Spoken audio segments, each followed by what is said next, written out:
the Rebel Alliance Briefinger, please visit our website, https://RABR.KAILEJOHANSEN.US. There you can find links to send us feedback, connect to us on social media, or instructions on how to load the podcast onto your device. I'm Kyle John Johansson. This is Andrew Scott Sutton and Rick Ross Bosley. It's time to talk Star Wars.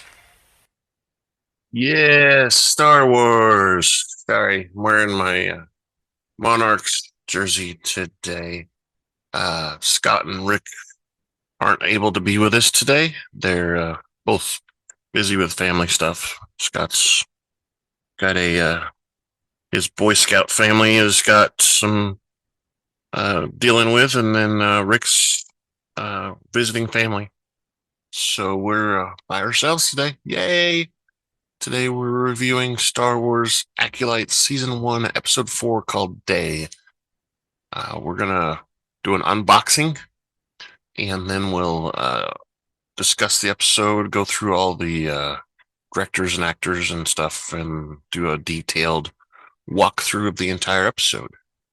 And then we'll come back and beg you for feedback like this. Feedback. The most easiest way to give us feedback is through our email at feedback@kylejohansson.us. There'll be a link over here on the video for social media. And there'll be a link on the right-hand side of the website for feedback there. And you can give us comments on pretty much everywhere our video is posted, which YouTube is the major location. So give us that feedback.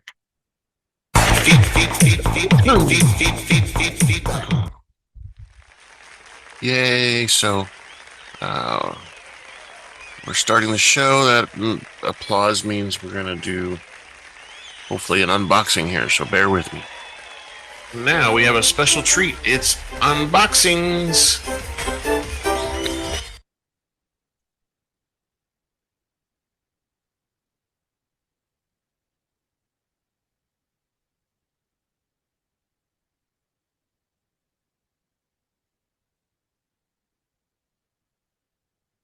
All right. Yeah. Again, with the applause. Here's our box. Got another one of these warning boxes sealed up. Yep. Let's get it going.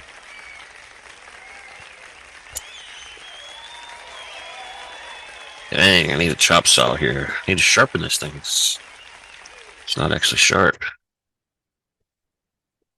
Now the top. Here we go. Oh, that one's revealing. Didn't mean to show you that much, but you probably won't know who it is anyway. It says DJ 207. Let's get close. I don't know if you recognize this guy from the sequel movies, I believe. Look, it was exclusively sold at GameStop. Let's go to this side. There we go. DJ. There's his profile. He's got a little metal thing there. Does that still not tell you who he is?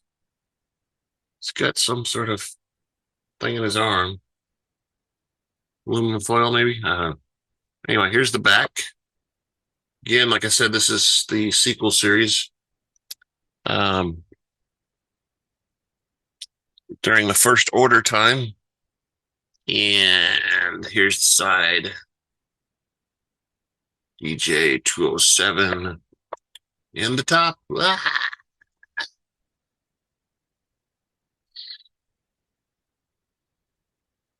Anyway, so this DJ guy, so you guys are aware, let me read you a little something so as soon as you hear it, you'll realize you saw him already and didn't know he was worthy of bobblehead, I guess. But this is obviously human, And he, at the time of the resistance evacuation of the base of Qatar, DJ was residing on the planet Kelnecca, where he used his skills to steal money from wealthy patrons of the Canto Blight Casino City. If you remember in one, we go to Canto Blight and, they end up getting captured as they try to break into the casino or something, or after they broke into the casino. And he's in the jail cell with Finn and Rose. Finn and Rose are in there talking and fighting, and then all of a sudden this guy chimes in and they didn't even realize he was there. And he offers his skills as a code breaker, which this guy is, they refer to those kind of individuals, let's say not too trustworthy, but kind of hacker type of people, called slicers. They're slicing into a system or slicing into a location, basically trying to break in with us through security and stuff. So he offers to infiltrate the First Order flagship Supremacy, Kylo Ren's vessel. And he ends up saving himself after he's captured by Phantasma and her stormtroopers. So then the First Order pays him to deliver, our main characters, Finn and Rose, and the whole gang. So anyway, that's him, and that's our unboxing. Yeah.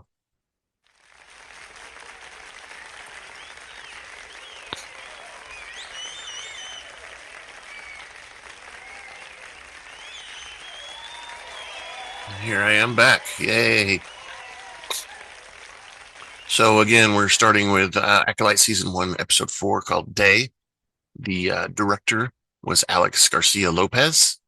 Writer was Claire Kiechel and Kor Adana. Seems like the same editor every time so far. No, it's been different. So this one is Miikka Leskinen. And that is one we've seen frequently. Not every time, but frequently. And of course, the score, the music, is always by Michael Abels. All right, so our cast of our show. Sorry, I'm messing with the camera too much. I'm just trying to get it on there so it's I'm right there with you guys. I don't like it sometimes when it looks like I'm looking off, which I'm doing now, but I'm looking off camera as much, so trying to make it look like I'm right here with you guys. Anyway, Alex Garcia Lopez was the director. Michael Abels was the music scorer. Let's get to the cast. Master Soul, Lee Jung-Jae, Master Kelnecca, Joonas Suotamo. And then we have May and Osha, both played by Amandla Stenberg. Jecki Lone, played by Dafne Keen. Qimir, played by Manny Jacinto. Jacinto. I don't know. I'm having all kinds of troubles pronouncing names today. Yord by Charlie Bartlett. Master Lakshay was Paul Bullion. Master Holden was Indra Ove. And Master Ki-Adi-Mundi was Derek Arnold. Some of those, we're in the past, 130 some years before the Battle of Yavin, and probably about 100 years before the Clone Wars, maybe a little bit more. And if you remember, Master Ki-Adi-Mundi was in the arena. He's the same guy with the really tall cone head kind of look. He was killed in the arena when the Clone Wars supposedly started. And then we had another Jedi Knight, Lewis Young. And again, Acolyte episode 4 Day was first aired on June 18th. It was 35 minutes long, and 132 was before the Battle of Yavin is our timeline, which means this episode's back with the same time as the first episode. So what that means is it's time to grab a beverage, pull up your chair, and join us in the Rebel Alliance briefing room.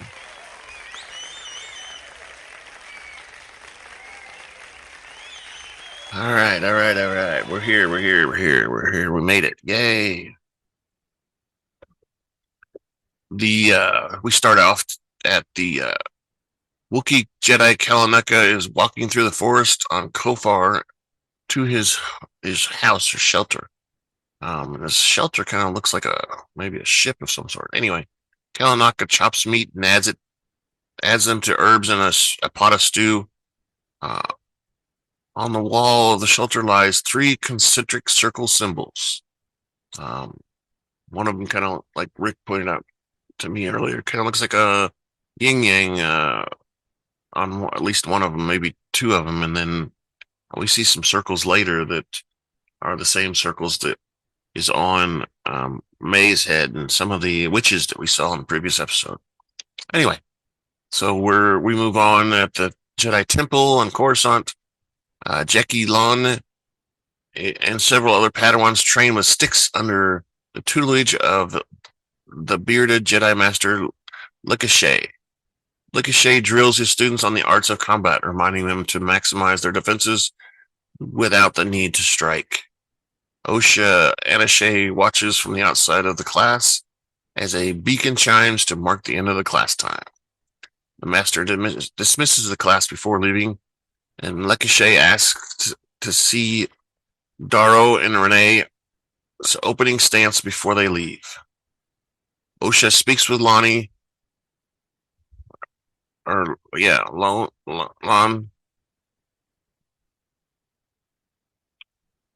telling her that she came to say goodbye and thanks her for helping her find her sister, Mayho Anasay, and helping to clear her name so she doesn't go to prison. That would be bad, right? So she wants her name cleared. Osha is relieved to learn that her sister is alive, and Lon says that she figured that Osha would stay until they captured her. Osha replies that May is now the Jedi's problem, says that she is not a Jedi. Lon sends a playful wink when she asks Osha if she will miss her. Lon says Osha cares about May and mourns the years of separation. Osha accepts that someone needs to find May. She plans to leave Coruscant, but promises to meet up with Lonnie next time they return to talk about Master Soul. Right.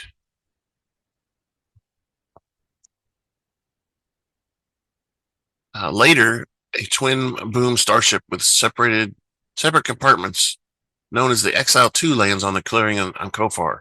May and Qimir unload supplies from several rectangular bins. Not sure why they didn't unload them on the ship, but that's weird to me. May prepares to depart, but Qimir advises her not to go alone, while understanding her desire to find the exclusive Kelnecca. When May asks if Qimir traveled into the forest at the behest of their master, Qimir replies that he risked his life to help her, not just him, apparently. Qimir tells May that she needs him and offers her a flask. While Osha is alive, Qimir says that this does not change her arrangement with her master. Osha says that they should be getting. Qimir says they should be getting going because. May says they should be getting going because they have 3 hours of sunlight left. The two cross a footbridge leading into the forest. At the Jedi Temple, several Jedi in white and gold robes gather around a hologram of May in combat. The female Jedi Master Holden says that May is fast but weak since her emotions guide her combat movements. Ki-Adi-Mundi observes that May displays skills while Master Soul says that someone has trained her. When the female Jedi asks who, Soul replies that May does not know the identity of her master but fears him. Holden wonders if they are dealing with a splinter order or something worse. When the male Jedi warns that May could become a major threat, Soul replies that she is not disciplined. Master Barnett Rowe counters that May eluded him and killed 2 Jedi Masters. The hologram displays 3 images of Indra, Torben, and Kelnecca, with the former 2 marked in red. Rowe says that May is targeting Soul and these 3 Jedi because they were stationed on her home world of Brindok when she was a child. Rowe believes that May was taught by a Jedi based on her observations of May movements in the hologram. Ki-Adi-Mundi suggests informing the Jedi High Council, and Rowe advises against that because High Council would be obliged to inform the Galactic Senate, which would lead to scandal and mistrust. Secret Jedi Council inside of the Council. Rowe advises the Jedi to deal with the matter themselves. She orders Master Holden to extract Kelnecca from the post on Kofar and intercept May. When Holden asks what to do if May does not come peacefully, Rowe says they will be expecting violence. She adjourns the meeting and exits the room. Master Soul follows Rowe into the corridor and pleads with her. He says, "Hey, why did?" And he says, "Hey, let me go." And Rowe says, "Hey, what? Why didn't you tell me about this? What's going on?" And he says, "I didn't know." And she says, "No, I'm talking about 17 years ago, 16 years ago, how May survived." And he kind of says, "Well, she fell down the hole. That's a deep hole. Who could have survived that?" Um, you know, I guess he didn't realize that maybe she had the force with it. She could have suspended herself before she fell or something. Anyway, in the presence of other Jedi's, Soul pleads with Rowe, allowing him to bring May into custody. Rowe disagrees due to his emotional and personal connections to Osha and May. Soul says that May's objective is not solely her own.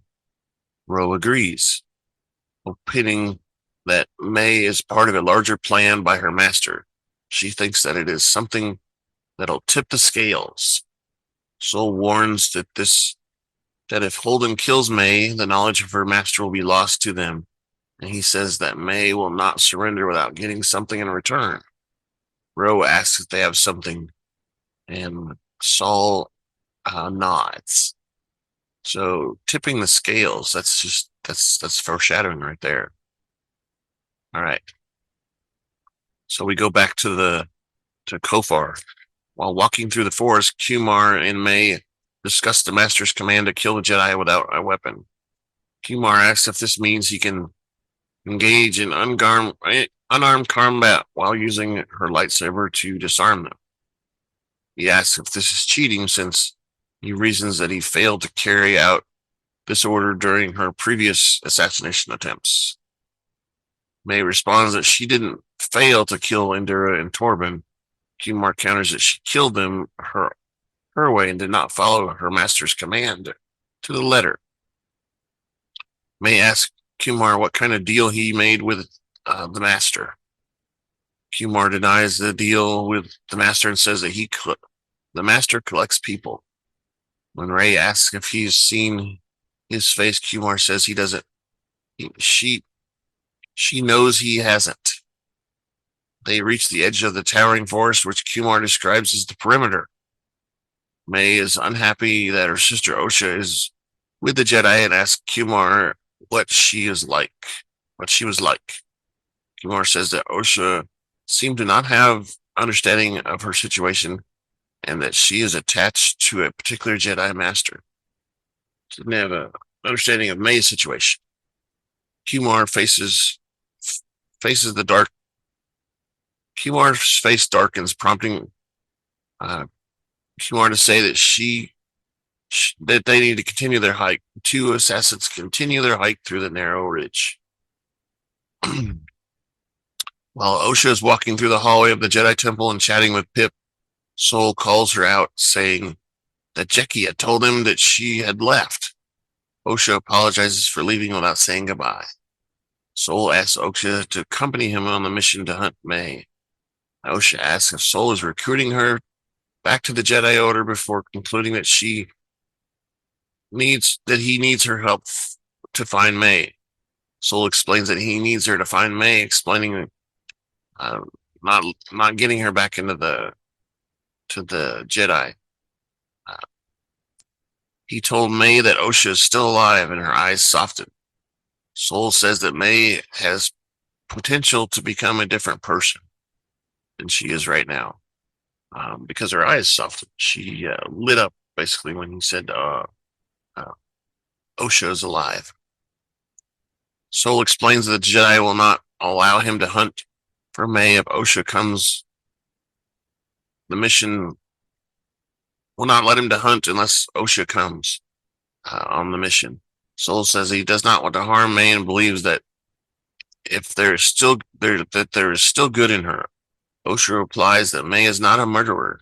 Sol counters that she is still her family, and May reflects silently and agrees to come to, but says that she will not wear a civilian robe. While traveling through hyperspace, Osha is dressed in a gray civilian outfit aboard the Jedi starship. Jedi Knight Yord briefs Osha and several other Jedis, including Lon. He says the Jedi Order stationed Master Kelnecca on Kofar, but nobody has heard from him for over a year. Kelnecca has not responded to any of their transmissions.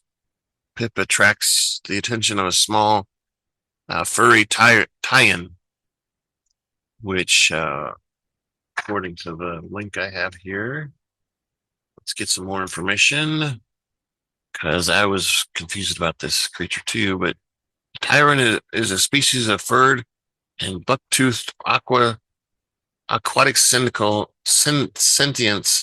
from the planet Tyan. Basil was a Tyan tracker who lived during the High Republic era. A number of Tyans fought against the Imperial military during the campaign of the Salient. The species as a whole had an aptitude for bureaucracy, which was put to good use. So, they just believed in participating. This particular one as a tracker. All right, so annoyed the droid sprays water at the furry alien. Osha apologizes before asking Lon about the identity of the alien. Lon explains that the Tyran is named Basil, and that he is with them. Yord asks Osha if she has any questions. You have any questions, civilian? That's what he says. And Osha says that she does not have questions, and says his briefing was very comprehensive. She enjoyed it great, basically. The Jedi starship exits hyperspace and undocks from its rear hyperdrive in an engine unit. The Jedi descend into the forested world of Kofar. Amidst a fog, a Jedi starship lands in a grassy clearing. Later, Jecki speaks to the humanoid alien through its translator droid, explaining that they are looking for a Wookiee Jedi. Sol and the other Jedi wait nearby. Yord notices that Osha is having a blaster in her holster and requests that she return it immediately, describing it as property of the Jedi Order. Osha says it's hers, but if Yord insists, you can come take it, basically. Before the argument can escalate, Lon returns from her meeting and reports that the locals say that Kelnecca ventured into the forest and to never return. And it seems like they kind of got upset, but they kept on asking questions, like, leave me alone. Rawr. The guy kind of had an attitude at the end there. Sol looks into the far distance into the forest below the cliffs, and he tells the Jedi that he can sense that Kelnecca is inside the forest. When Osha asks how they can find him, Sol explains they have a tracker. Yord hands a sample of clothing with Kelnecca's scent to Basil. Basil leads the Jedi through a narrow pathway down a hill into the forest.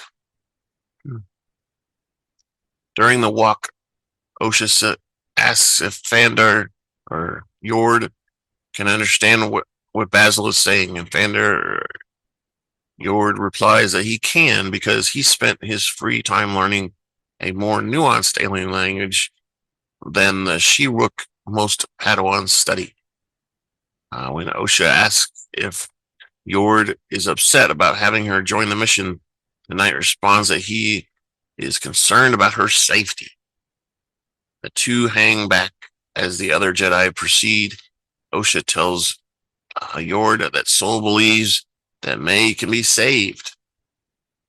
Yord responds that Sol thinks that May can be saved. That May will listen to him. And Osha warns that if May is unwilling to listen, Yord needs to prepare to stop her.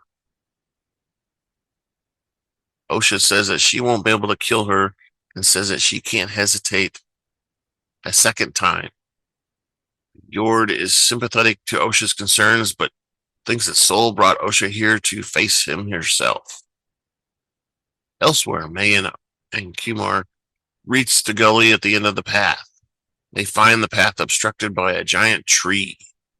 The two go around the structure, wading through ferns and plants, reaching the opening under the tree.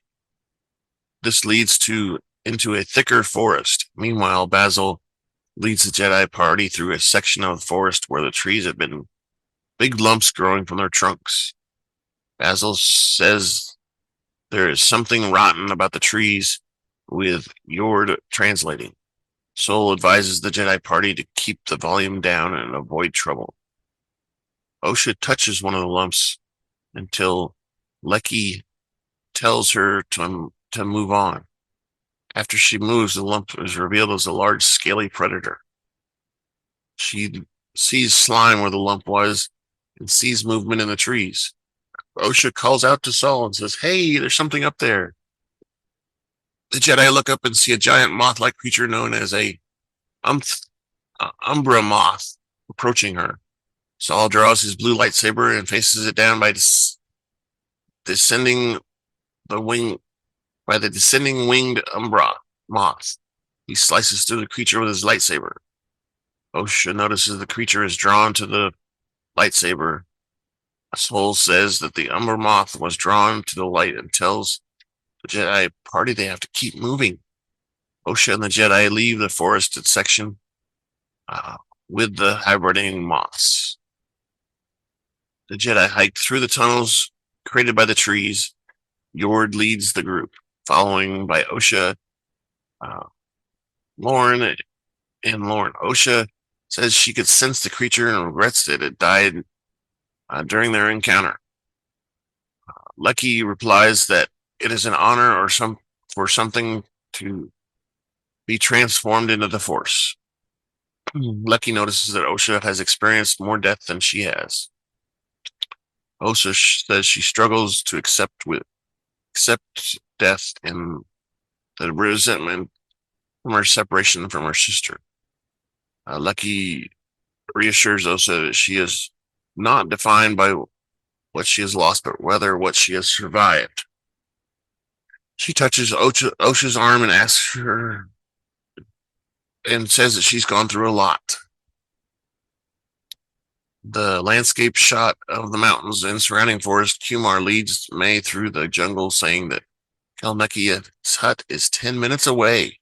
We're almost there. May sits on a rock, saying that she has to rest. She's been running this whole time. She needs to rest.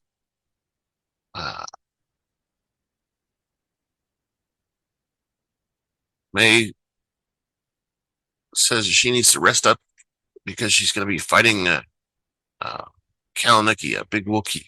She tells Qimir that her confrontation with Kelnecca is not a test, recalling the master's words that your final lesson is one you teach yourself. You will kill a Jedi without a weapon. May struggles with the notion of having to kill someone without a weapon due to the Jedi's teachings against attacking those who cannot defend themselves.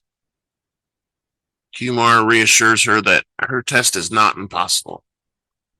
May drinks from her flasks and then surmises that her test is impossible and fears that the master will kill her for failing.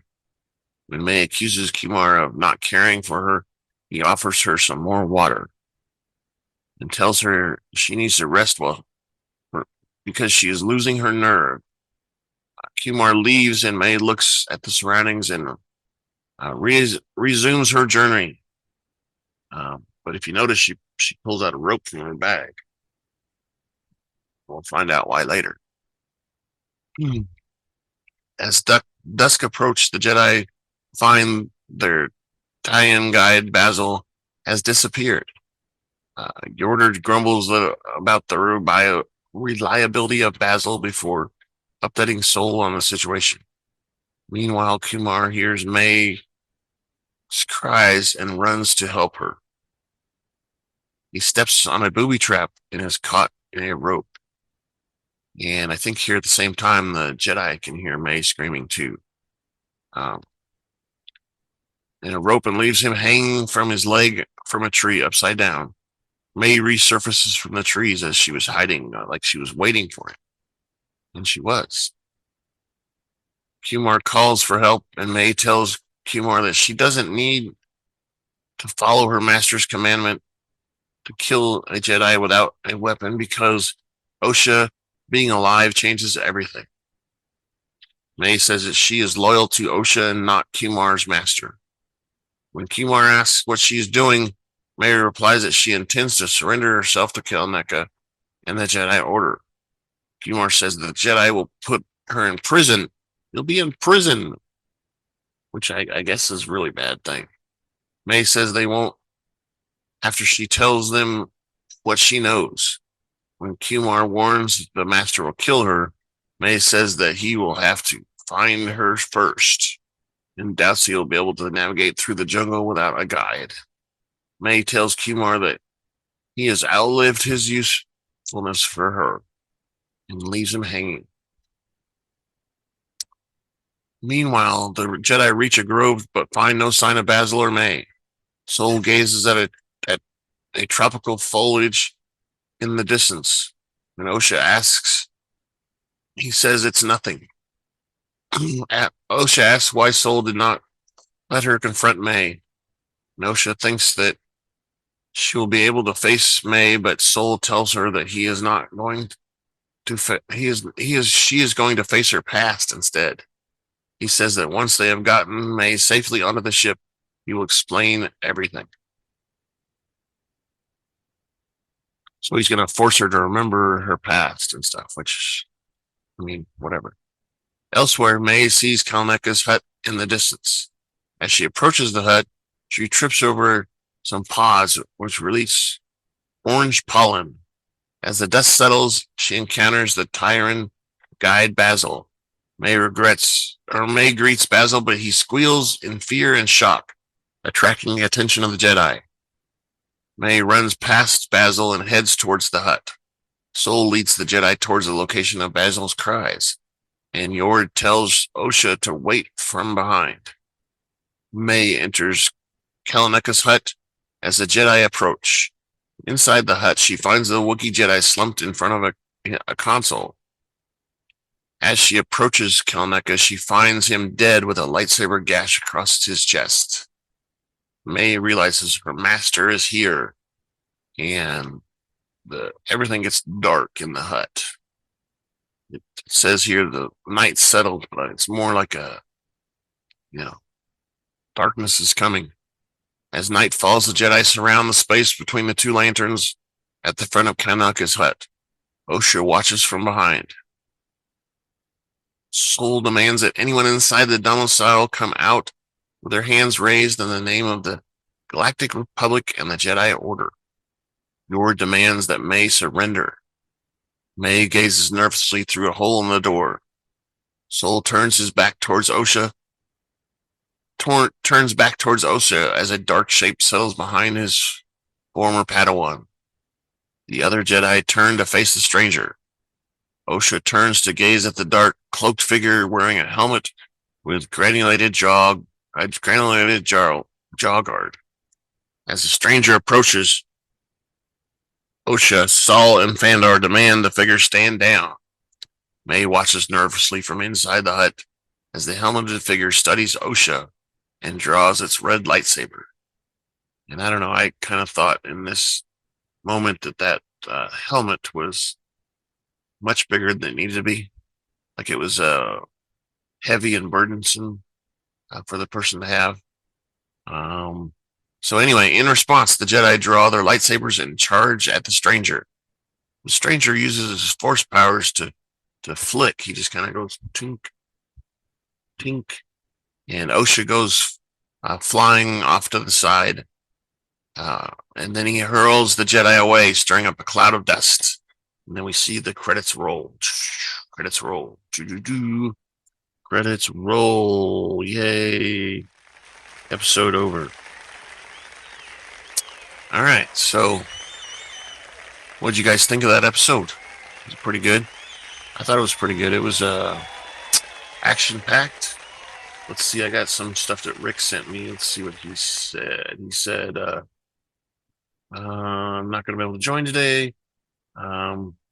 But the Lord is a he. Someone called him a he, or a him, or something like that. Doesn't trust May and wants both girls together. The master that when they were talking with Qimir. I'm not sure why yet. I don't think Qimir is the Lord. Why a sudden change in heart for May, running to the Wookiee to turn herself in? And I personally don't think it was a sudden change. I think it was something she'd been thinking about, based on the questions she'd been asking. She just didn't reveal it because she doesn't really trust Qimir. Nor would I. I mean, he kind of is fishy, right? So, he says overall, this is a great start to the series. 4 episodes in, and there's plenty of action, plenty of details, plenty of mystery. And he says the naysayers can suck it. He doesn't care about witches being gay and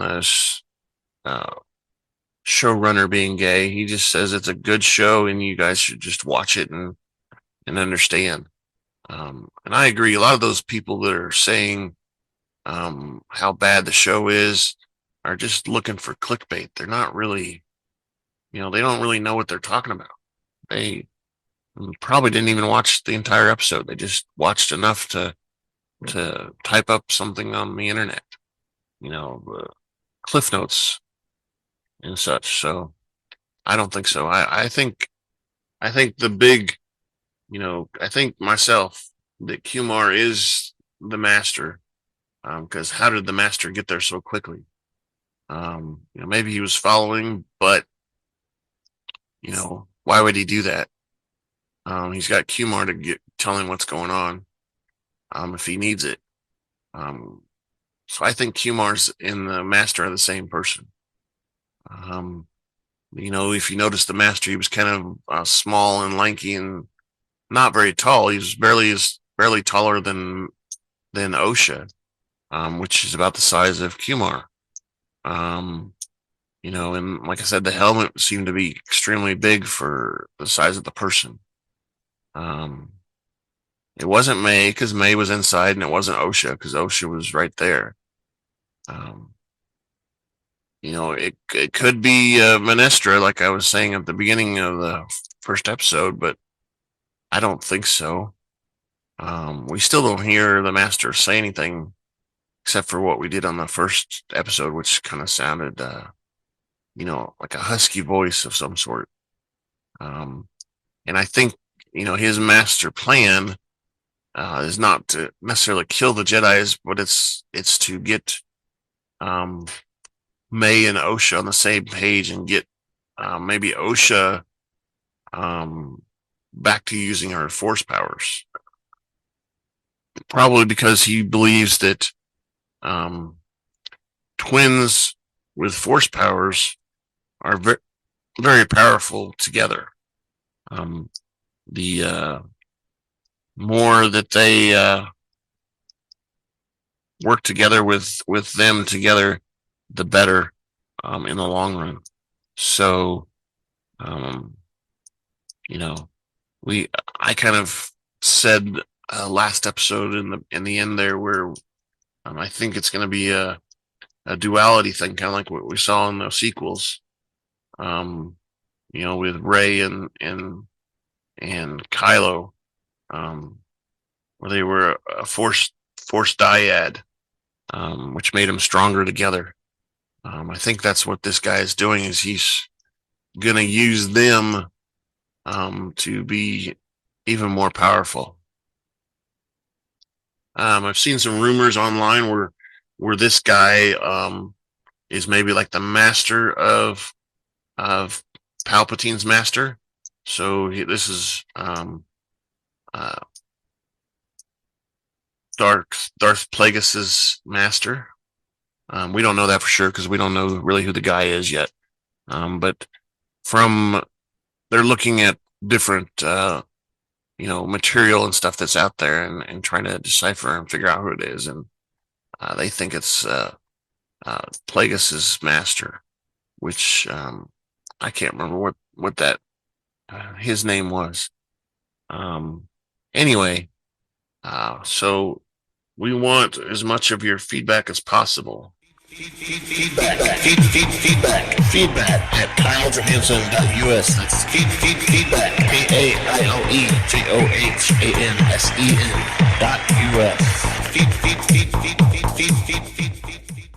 That's right. That's an email address you can send email to.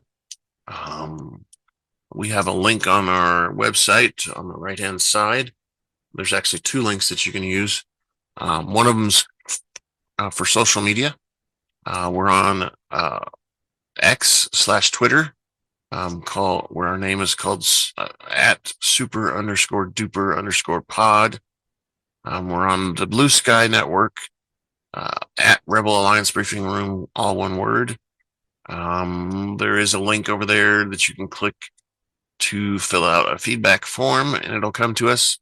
And we're on several platforms that have video, and Spotify would be one, and then you've got YouTube, and also now on Apple iTunes, the Apple Podcasts. We've got audio and video there.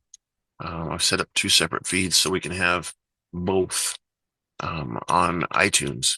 Hopefully having that on iTunes will attract more people because there's maybe not as many video podcasts as there are audio, especially since audio podcasts have been around forever and they're easiest to do. Well, not anymore with YouTube, I guess, but especially the way we do it through Zoom. If I had Teams subscription, I'd probably do it through Teams too. It's pretty nice with Zoom because Zoom gives you 3 files. It gives you a transcript, it gives you an audio file, and it gives you a video file. So you can basically edit those audio or video files and submit them separately. It's really nice. So send us the feedbacks. We would really appreciate it. And we want as much feedback as possible. Any feedback. Send us how we don't know what we're talking about. Send us your opinions about the episodes. Send us how you hate everything to do with this series. Just send us something because we kind of need some feedback since we've never had any. Well, since no one else is here to join me, I'm by myself, not complaining. We're going to end the episode. Thank you for listening to the Rebel Alliance Briefing Room podcast. Please visit our website where you can play current and past episodes. That's https://RABR.KyleJohansson.us. That's RABR.KyleJohansson.us.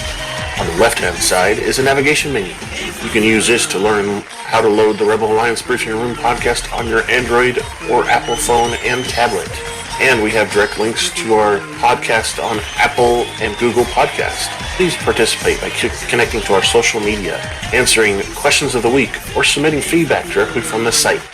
Again, all of these are available at the Rebel Alliance Briefing Room website at RABR.KAILEJOHANSEN.US.